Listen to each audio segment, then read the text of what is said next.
Хай. Ингээ блогонд орцсон уу? Блогонд орсон. Хай блог. Голомтын санаа цагтл супер апын талаар ярьж байна. Блог халсан. Шивнэрч шүү. Сайн байна уу? Блог явж шүү. Тийм үү. За сайн уу. Үгүй, Starbucks байхгүй мó? Дараа хичээсээ Vintex компани ер нь яг юм технологиороо дагнсан яг энэ хуулийн фермийн хувьд яг энэ ер нь стартап компаниудад яг хизээ хуулийн зөвлөгөө үйлчилгээ авах хэрэгтэй гэж бодож байна.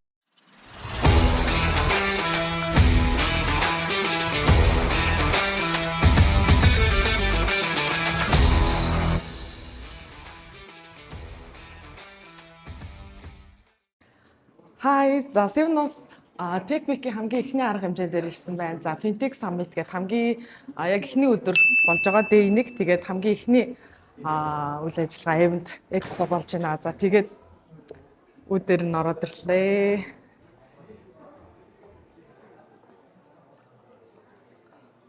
За сэндэмэнэн. За most money байна. За энэ дээр хэдүүлээ. Most money-гаас ярауя. Хай. Ингээ блогонд орцсон уу? Блогонд орсон. Хай блог.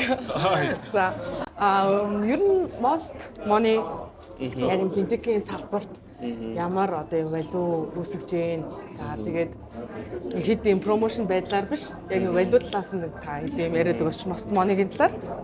За бид нар ер нь 2008 онд үүсгэн байгуулагдсан Mosfintech компани. Бид нар сая 2023 онд хувьцаат компани болсон. Тэгээд ерөнхийдөө бол бид нар нөгөө нэг анхнаасаа ер нь шинийг санаачлагч креатив байгууллага байсан. Тэгээд одоо бол бид нар яг энэ Frontier Fintech арга хэмжээнд өөрсдийнхөө үндсэн платформын үйлчилгээ болон бас Most Money аппликейшнээ ерөнхийдөө оролцогч байгууллага хувь хүмүүстээ танилцуулахаар ингээд байж байна. За. Тийм байна. За Most Money ер нь одоо ингээд маш олон финтек байгаа шүү дээ. Яг ер нь яг ялгарах тэр онцлог юунууд юу байна? Зах зээл ямар байлуу үсэж байна те. Бид нар ер нь платформын үйлчилгээ үзүүлж байгаа. Most платформын үйлчилгээгээр дамжуулаад банк санхүүгийн байгууллагуудад ерөнхийдөө одоо white label гэдэг үйлчилгээ үзүүлдэг. Тэр үйлчилгээ маань болохоор яадаг вэ гэхээр ерөнхийдөө Most Money application дээр байгаа бүх боломжуудыг ашиглаад өөрийн өнгө төрөлхтний аппликейшнээ бүтээх боломжийг олгож байгаа гэсэн үг. Тэр нь Most Money application доторх бүх функцүүдийг ерөнхийдөө бол ингээд салгаад аваад ашиглаж болно гэсэн үг. Тийм үү тий. B2B гэж. Тийм B2B гэсэн үг. Business to business гэсэн үг. Тэгэхээр тийм байдлаар ерөнхийдөө бол байгууллагууд ашиглаж болно. Одоогоор ашигласан нэрийг хэлж болох гэдэг. Одоо ашиглаж байгаа газрууд зөндөө байгаа шүү дээ. Жишээ нь манайх яг white label application-аараа дамжуулаад 11 яг fintech application-ууд гаргацсан явж байгаа. Тий. Хамгийн томоос нь дурдвал одоо бид нэр ерөнхийдөө за хамгийн томны үлээ Ариг банк байгаа. Тийм Ариг банкнд үйлчилгээ үзүүлээд явж байгаа. За тэгээд бусад банк санхүүгийн байгууллагууд бас байгаа. За ер нь яг тусдаа өөрсдөө ийм юунаас гадна B2B энэ салбарт өөрсдөө гэсэн үйлчлэгээ white label гэдэг үйлчлэгээг үзүүлдэг юм байна. Хүмүүс ер нь тэр бүрчлэн мэддэг. Харин мэддэггүй юм байна.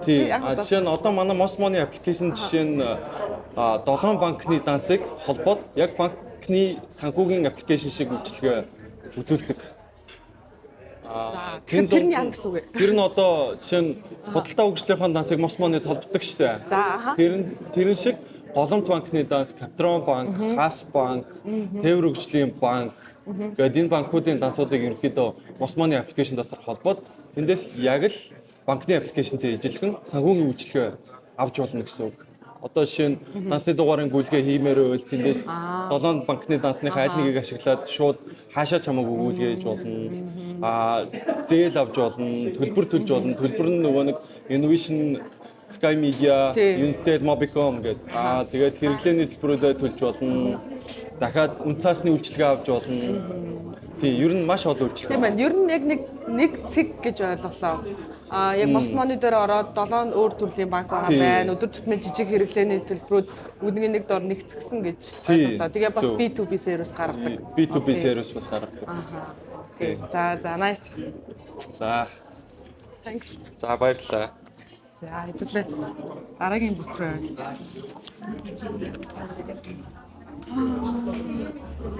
За энэ сон аппликейшн байна.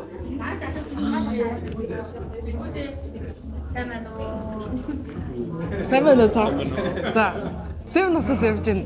Танаас нэг ганц хоёр яриа авчлаа. За. За. Сон гүцэтгэх ямар технологи хөгжүүлэлт. технологи CTO. За.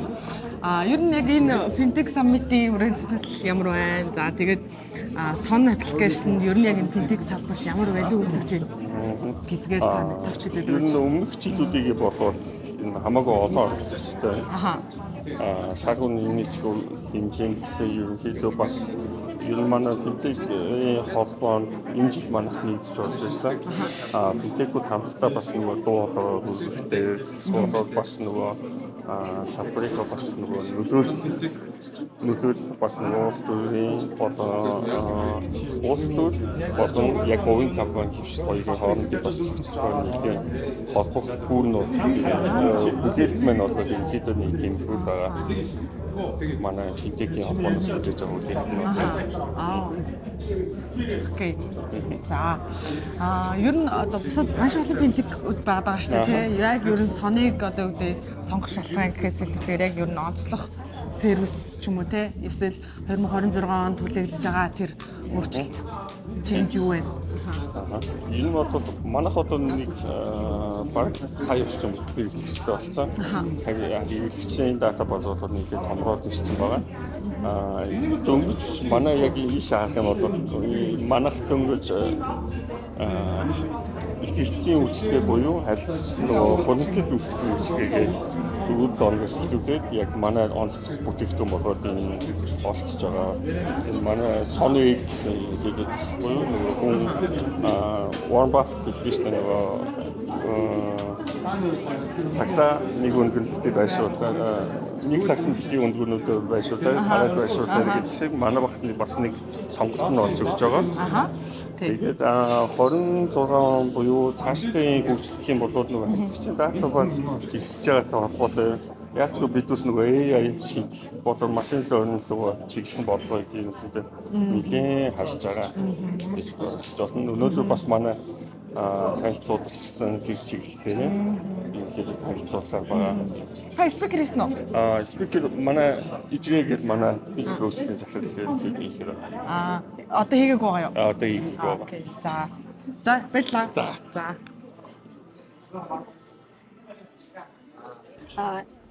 Манай зорилгууд манаас энд харагдаж байна. Аялал Бүгдээрээ хөөрхөн өөр өөрсдийн сонцтойгаа тэгээд энэ зорилгоо сонгоод өндгөө өсгөөд явах боломжтойгаа. За thanks. За сонд баярлалаа. Амжилтсаа.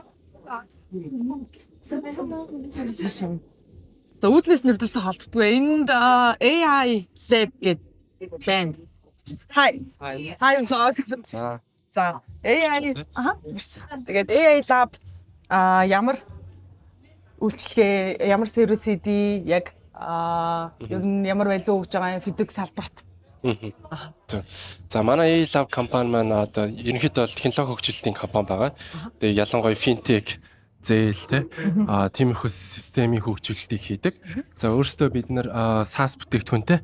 За тэр нь болохоор нэг санхүүгийн зээлийн мэдээллийн систем, тэгээд хөрөнгийн менежментийн систем гэсэн олон төрлийн системийг хөгжүүлдэг. За одоо өнөөдөр танилцуулж байгаа нь болохоор Finance гэдэг өөр зээлийн ийм систем байгаа. Ерөнхийдөө банк усууд, жижиг барьцаалын зээлдүүлэх газар тентэр зориулсан систем байгаа. Тэгээд энэ B2B тийм бизнес to бизнес борлуулалтыг хийдэг.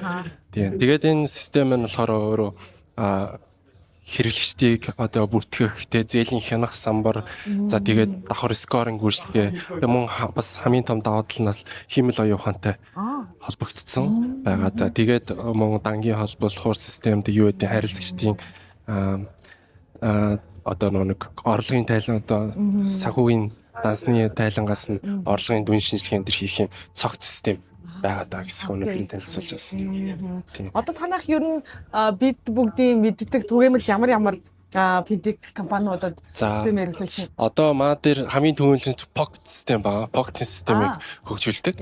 Тийм Invescore pocket зан worky байна. Тэгээд хөрөнгийн менежментээр pro payment гэдэг бас нэг төсөл байгаа. Тэгээд бас өөр эндээс ерөнхийдөө харах юм бол iCapital гэдэг онлайн арилжааны системийг бас орлуулдаг. Байгаа гэсэн. Тийм. Одоо энэ дэр манай системүүдийг finance үзсэн ба. Тэгэхээр хамгийн бүгдийн мэдих worky, capital, pocket гэдэг том систем, 3 систем байгаа гэсэн. Окей. За. Яг энэ саммитийн хүрээнд сэтгэл ямар байна?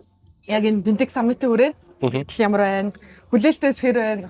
Тийм ер нь бол яг финтек гэдэг энэ салбарын хүрээнд өөр юм экспо болж болохоор маш одоо сонирхолтой яг одоо зорилт бүлэгтэй хүмүүсүүд хүрж байгаа. Өмнөх жил танах оролцсон уу? Өнөө жилд маань оролцоогүй. Энэ жил анхны оролцож байгаа гэсэн. Аюу гоё дотор ихтгэл энэ төр аналистууд энэ тураас орчин үеийн гоё сэдвүүдийг хөндөж байна. За тэгээд нэлээд бас оролцогч их байх шүү байна тийм их байна. Манай систем одоо нэг спонсор хийж байгаа 6 байгууллагын нийт бүүт байгуулагдсан байгаа. Тэгээд бүүтэн дээр бас яг зорилт бүлгийн хүмүүс болохоор нэлийн сонирхож. Тийм байна. За nice. Амжилттай. За баярлалаа. За энэ айгу олон хүмүүс явж гин. За энд Storepay юу явж гин. Storepay main спонсороор оролцож байгаа тийм. Өдрийн мэнд. За манай арми бас ингээд ярьцлага өгнө. за Тий. Манай галар сэрсгтэй ажиллагааны төсөө ада тавьсаны зөвлөгч. Ариун заяа маань. Хай. Энэ блог байгаа манай 7-аас явж байгаа. Тэгээд яг энэ финтек саммитийн хүрээнд одоо өнгөрсөн жил танах оролцож ирсэн. Тий. Тэгээд өнгөрсөн жил оролцож ирсэн. Энэ жил бас ингээд мен спонсороор бас хамтран ажиллаж байна. Энэ жил мэдээж нөө энэ саммит маань сэдв нь бол хүн ба байгаль орчин гэсэн сэдвийн хүрээнд Human and Planet.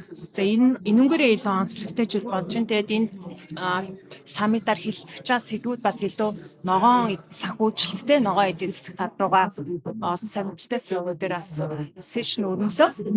Өнгөрсөн жил бодоод илүү нөгөө технологи дээлтэй технологи тал руугаа ингээд чиглэсэн байсан бол энэ жил одоо ногоон эдийн засаг ээлтэй байх тандаа илүү чиглэж ажиллаж байна. За энэ хүрээнд ч гэсэн манай Storepay компани байгаль дээлтэй тийм минимал концепц барьж ингээд санаатай бүгдээ намаас танилцуулж байгаагаар болов гэж би харж байна. Бүүт нь одоо амар сонирхолтой юм байна. Тэгээд бид бүгдийн мэдгээр Storepay ч одоо Монголын хамгийн анхны одоо аваад дараатал гэдэг яг энэ хэрэглээг сольсон үйлчлэгийг нэвтрүүлж анхлагчдын тий анх 19 оноос байгуулагдаад одоо 6 жилтэйгээ золж байна. Мэдээж 19 оноос хойш энэ төрлийн одоо финтек одоо аваад хараад тухайн төрлийн үйлчлэгээний олон финтек компаниуд маань бас өсч байж үйл ажиллагаагаа бас ингээд хамтраад хэрэгжүүлээд явж байна. Энэ салбар одоо нэлээд одоо танигдсан нэлээд хөгжиж байгаа Монгол мэдээж одоо шийдтэй хийж байгаас. Окей. За ер нь яг Storepay 2026 онд ямар шин шийдлүүдийг боловсруулж байна. Тийм. Ганц нэгэнд дурдвал ганц нэг нь мэдээж олон сонирхолтой болон хэрэглэгч болон харилцагч мэрчэн байгууллагуудтай чиглэсэн олон одоо бенефит үнцэнтэй бүтээгдэхүүнүүдийг олж төлөвлөж байгаа. За жишээ нь гэх юм бол мэдээж loyalty system. За одоо энэ систем нь уучруулсан За тэгээд дэвтэрч байна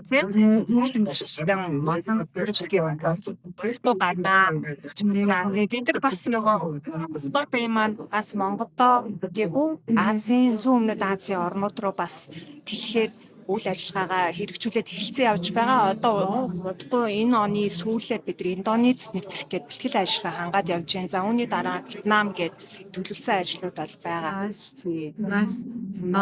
Яг бид бүгдийн одоо үзэж байгаа хүмүүсийн яг Storepay байх юм уу гэж ярьдаг болтол хэмжээнд ингээд гарч ирсэн танаа байгууллагатай баярлалаа. Цаашдынх нь ажил амжилттай. За баярлалаа. Танаас амжилттай. За баярлалаа. Хай.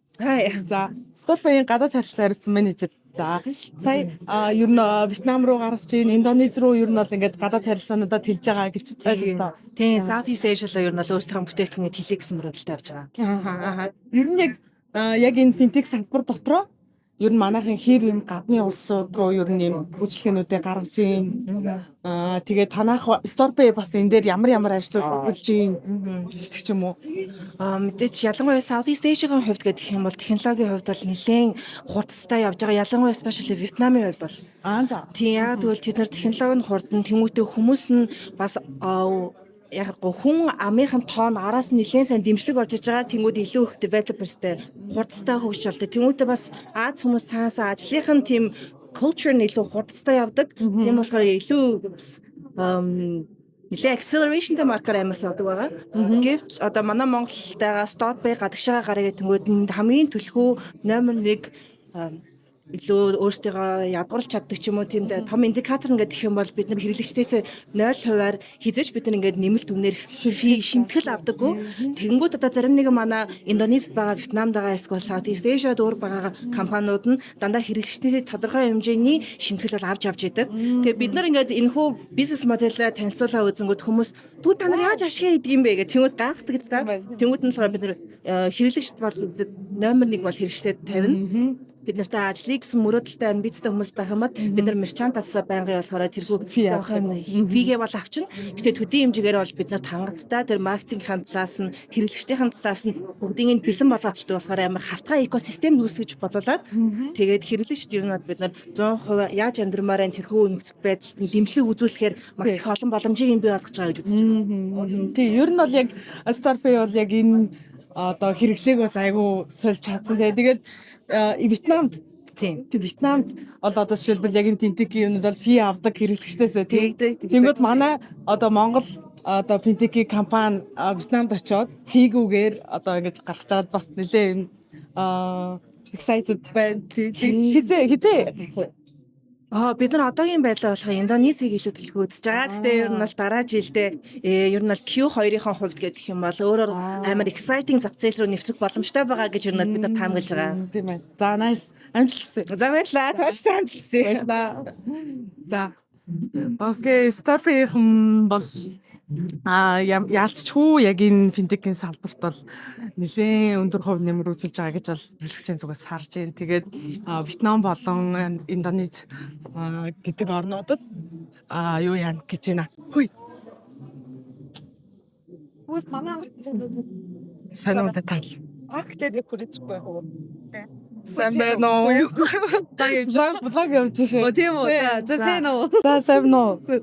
За хогийн 7 хоногийн минь түргээ. 7 хоногийн минь түргээ. Эхний арга хэмжээ сэтгэл ямар байна? Маш өндөр байна. Финтек саммит бол өөрөө манай энэ технологийн салбарын бас голлох хүч байгаа, голлох салбар байгаа. Тийм учраас финтек саммитаараа эхлүүлээд энэ 7 хоног одоо бүтэн 50 гаруй арга хэмжээ улс орны өнцөг онцгой бүр ногч байна. Бөөн завгүй ингээд бууж явна. Excited. Excited. Тийм маш амжилттай болж байна. Гараа сайн бол бариасаа тий. Тэгээд ямар ч тааш ингээд сая хилцүүлэхтэй орчоод бас гараад тэрлээ олон улсын харилцаа IT парк ямар өөрөөрөлтэй вэ гэдгээ бас ярьлаа. 30 гаруй улс оронтой хамтарч ажилладгийг талаараа мэдээлэл бас өглөө. Одоо ингээд сайжруулга яваа дараагийн ивент өнөөдөр гэхэд жишээлбэл 7 арга хэмжээ болж байгаа. Тэгэхээр өдөрт нэг 3-аас 7 арга хэмжээ. Тэгээд 21 аймаг зэрэг технологи хэлэлцүүлэг. Ингээд ерөөс сайтаасаа мэдээлэл авал хүмүүс маань оролцох юм боломжтой байгаа. Одоо манайхаас Google явж байна. Ер нь өмнө жил болсон финтек саммит энэ жилийнхаас хүлээлт хэр байна? Ялгаа нь гэх юм уу? Одоо хэрэглэгчд оролцогчдын зүгээс ямар өөрчлөлтүүд гарч ийн. Тэгээд яг саяны хэлэлцүүлгийн хүрээнд финтек яг саммит яг энэ салбарт ямар өөрчлөлтүүд байна гэж яригдсан байсан. Сая яг одоо ингээд өөрчлөлтүүд гэх юм бол финтек компаниуд маань гадны хөрөнгө оруулалтуудыг маш их татчихж байна. Аль хэдийн одоо Монголын анхны B series тэг хүрсэн компани бий болсон байна. Гаднаас яаж хөрөнгө оруулалт татах одоо туршлагаа бүр хуваалцдаг болсон байна тий. Тэр чинь эн чинь өөрөө нөгөө жилийн дотор ямар их өөрчлөлт гарч байгаа вэ гэдэг тий. Дээрээс нь финтек компаниуд маань энэ жил одоо саммитын гол онцлог ногоон хөгжил Тэгэхээр одоо энэ финтек компаниудын ногоо хөгжилд одоо ямар хувь нэмэр оруулах юм бэ?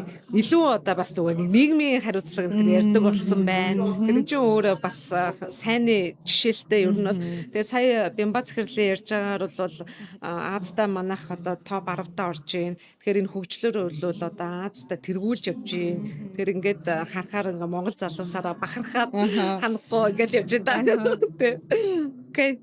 Nice. За тэгвэл дараагийн арга хэмжээнд дээр. Хүлээ. Тэгээ. За тайдаас амжилт хүсье. За бай.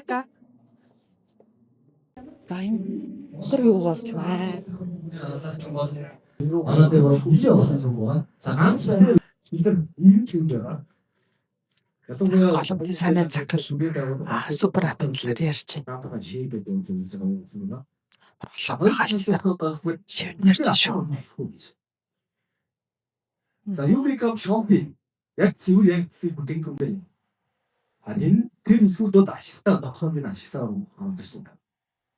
Гэтэл их томор юм ч байгаа. Одоо ашигтай шүү. Ганц ашиг болж байгаа эсэх зээл. Усад эсэх ерөөс ашиг. За дээр одоо энэ чинь уулмны зангуу төрөсөд одоо нам тутахад болох бол нам тун застай нэг зангуу төрөсөд төрөсөөр зан дээр авах хэрэгтэй тийм. Тэр бол одоо шинэ шопинг дээр юм. Тикет зарснаа өдөр тодорхой хэмжээнд шимтгэхгүй. Тэр яг ингээд хамтанаас батлаггүй болоод цаашаа өсөн түүх ийм боломжийг гүмбэлэг ашиг бас мэдээлэл байх гэдэг. Тэгэхээр энэ дээр миний санаа зовж байгаа зүйл яг үхээр нөгөө банк санхүүгийн салбарын эдийн салбарын чинь хамаг боломжоо гаргаад ирсэн. Тэгэхээр хамгийн бага шийтгэл байсан. Тэгээ банкны дээр ялангуяа жишээ нь босын үйлчлэгийг ингээд хатсан юм. Одоо шинтгэхийн зарим тохиолдолд байна. Ихээ ба ер нь олон улсад ерөөсөй байгаа гэж сонсогддог юм шиг байна. Тэр мандраг үсч 60 хүн байдаг Монгол 63 байгаа. iPhone болохоор iPhone болохоор 35 хүн. Тэгээд тэр чинь юу төлбөр тоолсон шиг тэр чигээр 80. Цаашдаа яг Монгол улс өөрөө супер аптай болоход бас нэг саад байна. Бас нэг саад. Яг л өөрсдөө юм систем дээр тоглож.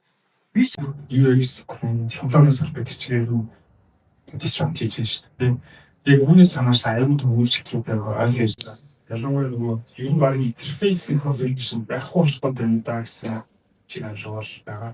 Өөрөөр хэлбэл UX design гэдэг нь компани төчлөөрийн ер нь хаана байлгасны эсвэл quantity ямар байлгуул ойлгомжтой юм чинь даруулах гэж сэтгэл байсан одоо шаардлагагүй. За түрүүнд ярьсан панелуудын ер нь бол яриагаар мэдээллийн аюулгүй байдал хэрэглэгчийн мэдээллийн аюулгүй байдлыг одоо сургах аюул чухал гэдэг дээр бол нэлээд их ярьж мэдээ супер ап гар одоо тэр шаардлага дотроо одоо бид эхлээд одоо хэрэглэгчдийнхаа одоо тэр мэдээллийн аюулгүй байдлыг одоо хангахад туслах тэр захин жилтэнд одоо хандж байгаа хандлага тэр боловсролд бол нэлээд эхлээд анхаарах хэрэгтэй гэж бол хэлж байна. За тэгээд UX буюу одоо нөгөө бидний хэрэглэж байгаа одоо будын нөгөө дизайнууд байгаа. Тэр дизайн ер нь бол хашаал гэж байгаа гэдэг дээр илүү AI орж ирснээрээ бараг л тийм олон юм сонголтууд байхаа болно. Тэгээд бараг нэг микний нэг юу гарч ирэл микэн дээр одоо иш ороорой тэгэрэй гэдэг тийм UX-тэй илүү бүр бидний хэрэглэхэд илүү амархан болно. Ороод төрчгүй апууд нь одоо дотлоо өөр гэдэг ч юм уу тийм байхаа болох хандаа байгаа гэж бол UX бидэн болоогүй байгаа гэсэн дээ. панел ярлаа. Тэгж л ойлголоо. Дараагчээсээ Windex компани ер нь яг юм технологиороо дагансан яг энэ хуулийн фермийн хувьд яг энэ ер нь стартап компаниудад яг хизээ хуулийн зөвлөгөө үйлчлэгээ авах хэрэгтэй гэж бодож байна та. Технологийн компани. За ер нь бол яадаг стартапууд яг хөрөнгө оруулалт авахад өгөхөд ирэхэр ч юм уу те яг хөрөнгө оруулагчийн шаардлагаар хуулийн зөвлөгөө авах гэж бол айгүй их ирдэг. Ямар нэгэн групп компаниудын экосистемд байгаа бол бас одоо групп компаниас нь хилж шаардсан учраас ч юм уу хуулийн зөвлөгөө авах гэж ирдэг. Бусад тохиолдолд бол хуулийн зөвлөгөө авахыг нэг хурдл болгодгүй. Гэхдээ миний зүгээс маш олон технологийн төслүүдээр хамтарч ажиллаад юу ойлгосон гэхээр ер нь бол нэг лонч хийхэд бэлэн болцсон үед нь баг яг үзүүлж харуулахаар болцсон үед нь үзээд зөвлөгөөнүүдээ өгөөд бичиг цаасын цэгцлээд явбал илүү зүгээр байдаг. Яагаад гэвэл ихэнх шатанд нь зөвлөгөө өгчхөөр хитрхи бахан хууль зүйн эрсдэл ярьж чаар нөгөөдөл чи айгаад тэгээ ер нь ингэж болох юм уу тэгэж болох юм уу гэд бүр хөгжүүлэлтэн дээрээ ер нь ингээд эргэлзээд гацаад эхэлдэг. Тийм учраас ерөнхийдөө бүлэм бүтээгдэхүүнээ лонч хийхэд бэлэн болцсон үедээ ер нь бол хуулийн зөвлөгөө авах тохиромжтой байдаг. Энэ салбарын яг энэ хуулийн зохицуулалт дундаа та яг сайжруулах шаардлагатай гэж бодож байгаа яг тэр хуулийн зохицуулалт ч юм уу те юм юу нь юу вэ? За яг уу манайх нөгөө одоо ингээл хилцүүлэг болгон дээр хуульч болохоор ч тэгдэм юм уу зохицуулах тий ямар хууль хэрэгтэй байгаа вэ ямар зохицуултын асуудал байгаа вэ гэж асууад идэв. Тэг миний бодлоор бол ер нь бол Монгол улс айгүйх зохицуулахыг чиглэдэг ус байхгүй юу. Одоо ингээ олон улсын жишгийг харахаар тухайн шин төрлийн санхүүгийн бүтээгдэхүүн үйлчлэгийг ч юм уу тий байгаа хуулиараа хуулиндаа нэмэлт өөрчлөлт оруулаад зохицуулна. Нэг бол шив шинэ хууль батлна, эсвэл зохицуулахгүй орхино гэдэг нэг юм гурван чиг хандлага гэдэг. Манайх бол ихэвчлэн шинэ хууль батлаад зохицуулах гал ингээл араас нь хөөгөл технологийн дэвшлээ гүйцэхгүй гэхдээ дандаа ингээ араас нь хууль батлаад ингээ яваад идэг. Тэгэхээр хангалттай их зохицуулалт байдаг. Зүгээр энэ байгаа зохицуулалтаа бизнесийн тэр хэрэглэх те яг ингээ бодит утгаар нь хэрэглэх төрийн байгууллага жоохон олон зохицуулалтынхаа уялдаа холбоог хангаад жоохон уян хатан хэрэглэх гэдэг ийм л юмн дээр анхаарал зүгээр юм шиг ер нь сүүл үед ажиглагдаад байгаа. Окей, та энийг барьж байгаа. За. Ер нь окей. Яг энэ тэг саммитийн хүрээнд өнгөрсөн жил оролцсон баг тий. Тийм энэ жил болгоо оролцдог. Яг энэ жилийнх бусад жилийнхаас арай сэдвийн хүрээнд бол мэдээж өөр байгаа. Тэгээд хүлээлт олон одоо оролцогчд ер нь хэр одоо өөрчлөлттэй байна гэх юм уу? Харьцуулбал гэх юм уу? Яг уу тэр жил болгоно л энэ технологийн салбар чинь бусад салбарыг бодвол ингээд жилд нэг салбар ч юм уу нэг сэдв модонд ордог байхгүй юу? Тэгээ одоо юу гэдгийг 3 жилийн өмнө яг coin модонд орсон тий. Бүх сэдв виртуал блокчейн гэл виртуал хөрөнгө ярьдаг байсан бол одоо ингээд өмнөх жил дандаа ESG ногоон санхүүжилт энэ төр гэл ярьдаг байсан бол ч юм уу тий. Энэ жил ер нь AI гэж ярьж байгаа жишээний. Тэгэхээр жил болгоны онцлогтой байдаг. Тэгэхээр ерөнхийдөө зүгээр ингээд олон хилцүүлэг амиг ингээ хараад ахад үндсэн суур эрсдлийн удирдлага гэдэг л зүйл дээрээ илүү анхаарвал зүгээр юм шиг санагдаад байна. Бүхэл зүйл дээр аль нэг шатанд нь хуулийн зөвлөгөө хэрэг болдог. Тэгээ харахаар ер нь тэр нөгөө нэг эрсдлийн удирдлага дээрээ хэр анхаарч чадж байгаа вэ гэдэг нь чухал. Тэгэхээр магадгүй эрсдлийн удирдлагын асуудал дээр голчлоод яаж нэг бодиттой болох вэ гэдэг дээр бас форум зөвлөгөө хийвэл зүгээр ээж магадгүй. Тий. За яриа өгсөн баярлалаа. За Visa компани бизнес хариуцсан цахилт прагматикийг олоод авчлаа. Тэгээд ер нь яг энэ Visa одоо карт гэж ойлгоод байгаа. Тийм. Өмнө нь бол Visa карт гэдэг ойлголт байсан. Одоо бол ерөнхийдөө сүлжээ компани төлбөр тооцоо хийхэд одоо юу гэдэг эцсийн хэрэглэгч, санхүүгийн байгууллагууд, мерчентүүд буюу ритейлүүд, government тийм ээ төрийн байгууллагууд ерөнхийдөө төлбөр тооцоо хийхэд дижитал төлбөр тооцоог боломжтой болгож байгаа газраа л гэсэн. Тийм одоо яг энэ AI эйженттэй холбоотой Visa-гийн зүгээс хийж байгаа ямар ажил прожект юмуд юу байна? AI гэхлээр хоёр төрөл байгаа. За AI-ийн хамгийн ихний одоо хэрэглээний жишээ гэх юм бол бид саяас саммитийн үеэр panel discussion дээр ярилцлаа тийм ээ. Эрсдэл тал дээр блогеринг үйлгээ одоо илрүүлэх тийм ээ. Урьдчилан сэргийлэх тал дээр хамгийн их жишээнүүд гарч эхэлсэн. За энэ эхлэл бол одоо ингээд төлбөр тооцооны төлхөөр хүч болох нь бол AI ойлгомжтой болчлоо. Ийм кейсүүдээр гарч ийна гэдэг бол зөвхөн эхлэл гэж харж байгаа байхгүй. За түүний дараагаар бид нар Gen AI тийм ээ generative AI гэж ярьж байна. Agentic commerce гэдэг нэг ойлголт гарч ирсэн. Энд бас нэлээд яригдлаа тийм ээ. Agentic commerce гэдэг маань ерөнхийдөө хүн биш, софтвер худалдан авалт хийвэл юу болох вэ гэдэг ойлголт гарч ирж байна. Тэгэхээр AI agent худалдан авалт хийж байгаа тэр процессыг тэр концепцийг ер нь AI commerce гэж нэрлээд agentic commerce гэж нэрлээд байгаа байхгүй юу. Тэгэхээр тэр agentic commerce-ыг хийхийн тулд платформ хэрэгтэй болно шүү дээ тийм ээ. Тэр платформыг Visa Intelligent Commerce гэж ерөнхийдөө гаргаж ирж байгаа. Энэ одоо agentic commerce-ыг хийх боломжийг олгож байгаа энэ суурь гэсэн. Окей. Nice. За гэрэгсэн баярлалаа. За баярлалаа. Бид нэр яг хөө тэр психолог анхнаасаа мэдээ курсваа бүр цаг хугацааны тэр сайжруудад явах арай их сайжруудад явах чинь тань зээл суучлаарай. Тэгээд яг сүүлийн тренд бол бид хараад байгаа зүйл